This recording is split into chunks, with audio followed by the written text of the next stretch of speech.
there are many startups that struggle to find even a single investor. And on the other hand, there are startups like Zepto where investors are always willing to get in. Did you get a lot of rejection? Did anybody reject you? I mean, it sounds difficult to believe, but we actually did get 3 term sheets within the first month of starting. We ended up deciding on a term sheet before the other 6 people that we were engaging with decided. So what I learned from this is that for a good company, there is no funding winter.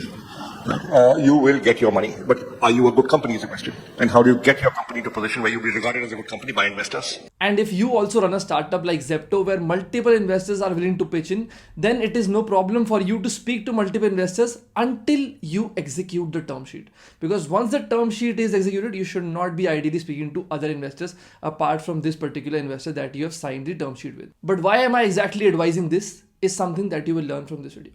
So the first thing that you need to understand is that when a term sheet is executed, there is no transaction or transfer of share that has happened through this document. But what has happened is that this transaction is commenced because now due diligence will take place from the side of the investors, and also the information will be shared between both the parties. And this collectively will help both the parties to decide the actual terms of the definitive agreements through which the transaction is supposed to close.